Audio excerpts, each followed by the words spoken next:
আল্লাহ যখন কাউকে সম্মানিত করতে চান তাকে এই ৭টি কঠিন পরীক্ষায় ফেলেন। এমন ৭টি পরীক্ষা যা আপনি কখনোই দেননি।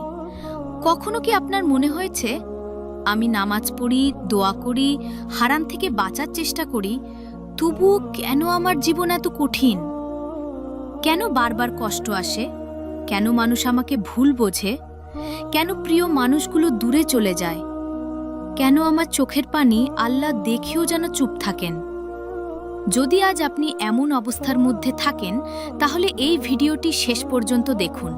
কারণ হয়তো আপনি শাস্তি পাচ্ছেন না, হয়তো আল্লাহ আপনাকে অপমান করছেন না, বরং হয়তো আল্লাহ আপনাকে এমন একটি মর্যাদার জন্য প্রস্তুত করছেন যা আপনি এখনো কল্পনাও করতে পারেননি। আজ আমরা জানব, আল্লাহ যখন কোনো বান্দাকে ভালোবাসেন এবং সম্মানিত করতে চান, তখন তিনি তাকে এই ৭টি কঠিন পরীক্ষার মধ্য দিয়ে নিয়ে যান। আর সবচেয়ে আশ্চর্যের বিষয় হলো, এই ৭টি পরীক্ষার মধ্য দিয়েই পৃথিবীর সকল নবী, রাসূল, সাহাবী এবং আল্লাহর প্রিয় বান্দারা অতিক্রম করেছেন। তাহলে চলুন শুরু করি। প্রিয় ভাই ও বোন, আমরা সাধারণত মনে করি সুখ মানেই আল্লাহ খুশি, আর কষ্ট মানেই আল্লাহ অসন্তুষ্ট। কিন্তু কুরআন আমাদের ভিন্ন শিক্ষা দেয়। আল্লাহ বলেন, মানুষ কি মনে করে যে তারা শুধু বলবে আমরা ঈমান এনেছি আর তাদের পরীক্ষা করা হবে না? সূরা আল আনকাবুত ২৩। এই পৃথিবী কোনো পুরস্কারের জায়গা নয়, এটি পরীক্ষা কেন্দ্র। আর যত বড় মর্যাদা তত বড় পরীক্ষা। রাসূল সাল্লাল্লাহু আলাইহি ওয়াসাল্লাম বলেছেন, মানুষের মধ্যে সবচেয়ে কঠিন পরীক্ষায় পড়েন নবীগণ, তারপর যারা তাদের নিকটবর্তী। সুনানে তিরমিজি। সুতরাং কষ্ট মানেই আল্লাহর রাগ নয়, অনেক সময় কষ্টই আল্লাহর বিশেষ ভালোবাসার নিদর্শন। প্রিয় ভাই ও বোন, মূল ভিডিওটি শুরু করার পূর্বে আপনাদেরকে অনুরোধ করে বলবো, দয়া করে আমাদের চ্যানেলটি সাবস্ক্রাইব করবেন। যদি আপনি ফেসবুক থেকে দেখে থাকেন, তাহলে অবশ্যই ফলো করবেন। এই ভিডিওতে লাইক করবেন, কমেন্ট করবেন এবং আল্লাহ পাক রব্বুল আলামিনের বাণী বিশ্বের বুকে ছড়িয়ে দিতে ভিডিওটি বেশি বেশি শেয়ার করবেন। চলুন ছোট্ট একটা দোয়া করি।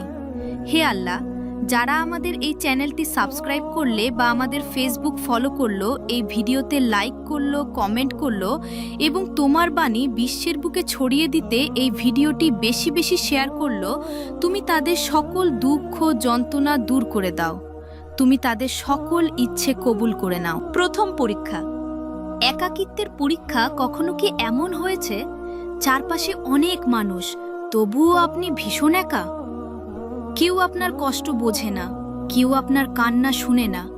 আপনি ভাবেন, আল্লাহ, আমি এত একা কেন?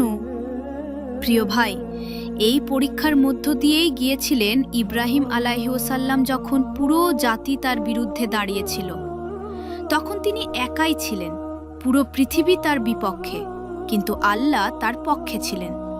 মনে রাখবেন, মানুষ যখন সবাই চলে যায়, তখন অনেক সময় আল্লাহ বান্দাকে নিজের দিকে টেনে নেন। কারণ আল্লাহ চান আপনি মানুষের উপর নির্ভর না করে শুধু তার উপর নির্ভর করুন। দ্বিতীয় পরীক্ষা, প্রিয় জিনিস হারানোর পরীক্ষা। আল্লাহ অনেক সময় এমন কিছু কেড়ে নেন যা আমাদের কাছে পৃথিবীর সব কিছুর চেয়ে বেশি প্রিয়। হতে পারে কোনো প্রিয় মানুষ, কোনো সম্পর্ক, কোনো চাকরি, কোনো স্বপ্ন। তখন হৃদয় ভেঙে যায়। কিন্তু জানেন, নবী ইয়াকুব আলাইহিসসালাম তার প্রিয় সন্তান ইউসুফ আলাইহিসসালামকে হারিয়েছিলেন বহু বছরের জন্য। এত কেঁদেছিলেন যে তার চোখের দৃষ্টি পর্যন্ত দুর্বল হয়ে গিয়েছিল।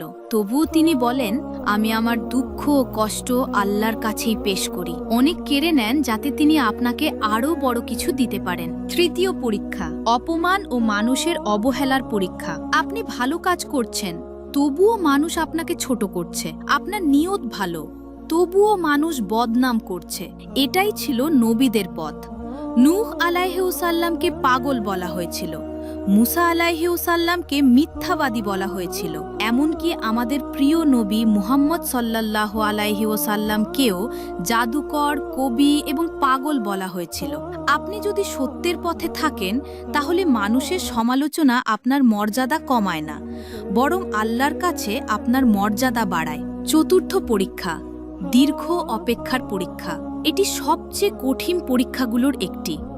আপনি দোয়া করছেন, মাস যাচ্ছে, বছর যাচ্ছে, কিন্তু কোনো পরিবর্তন আসছে না।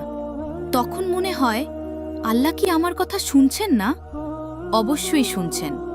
জাকারিয়া আলাইহিসসালাম বহু বছর সন্তানহীন ছিলেন। বৃদ্ধ বয়সে গিয়েও তিনি দোয়া ছাড়েননি।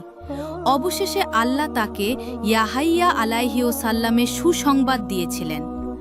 আপনার দোয়া দেরি হতে পারে, কিন্তু কখনো হারিয়ে যায় না। পঞ্চম পরীক্ষা, দারিদ্র্য ও অভাবের পরীক্ষা। যখন রিজিক কমে যায় তখন ঈমানের আসল পরীক্ষা শুরু হয়।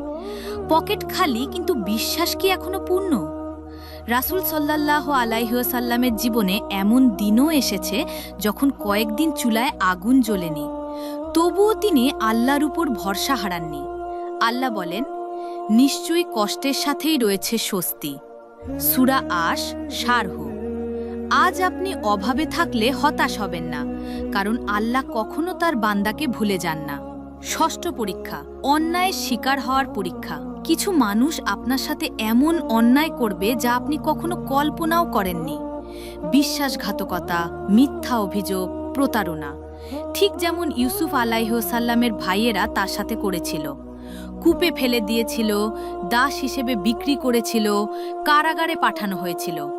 কিন্তু শেষ পর্যন্ত যারা তাকে অপমান করেছিল তারাই একদিন তার সামনে মাথা নত করেছিল।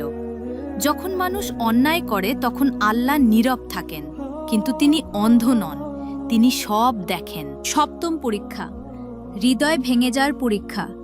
এটাই সবচেয়ে গভীর পরীক্ষা। যখন আপনার হৃদয় এমনভাবে ভেঙে যায় যে আপনি কাউকে কিছু বলতে পারেন না। রাতে কাঁদেন, সেজদায় কাঁদেন, নিঃশব্দে কাঁদেন। এই অবস্থায় মানুষকে আল্লাহর সবচেয়ে কাছে নিয়ে যায়, কারণ ভাঙা হৃদয়ের দোয়া সরাসরি আকাশে পৌঁছে যায়। অনেক সময় আল্লাহ আপনার হৃদয় ভেঙে দেন যাতে তিনি সেটাকে নিজের নূর দিয়ে গড়ে তুলতে পারেন। প্রিয় ভাই ও বোন, আজ যদি আপনি একাকিত্বে থাকেন, যদি আপনার দোয়া এখনো কবুল না হয়, যদি মানুষ আপনাকে অবহেলা করে, যদি আপনার জীবন অন্ধকারে ঢেকে যায়, তাহলে এই কথাটি মনে রাখুন, আল্লাহ আপনাকে ছেড়ে দেননি। হয়তো তিনি আপনাকে প্রস্তুত করছেন, হয়তো তিনি আপনার জন্য এমন একটি সম্মান লিখে রেখেছেন যা আপনি এখনো দেখতে পাচ্ছেন না। আজকের কান্না আগামীকালের রহমতের দরজা হতে পারে। আজকের কষ্ট আগামীকালের জান্নাতের কারণ হতে পারে। তাই হাল ছেড়ে দেবেন না, দোয়া ছেড়ে দেবেন না, তাওবা ছেড়ে দেবেন না, আল্লাহর দরজা ছেড়ে দেবেন না। কারণ যে বান্দা আল্লাহকে আঁকড়ে ধরে সে কখনো হারিয়ে যায় না। যদি আপনি বিশ্বাস করেন যে আল্লাহ আপনার কষ্ট দেখছেন, তাহলে কমেন্টে লিখুন, আলহামদুলিল্লাহ, আমি আল্লাহর উপর ভরসা রাখি। আর এই ভিডিওটি এমন একজন মানুষের কাছে পৌঁছে দিন যে আজ কষ্টে আছে, কিন্তু জানে না হয়তো তার এই পরীক্ষায় তাকে আল্লাহর সবচেয়ে প্রিয় বান্দাদের কাতারে নিয়ে যাচ্ছে।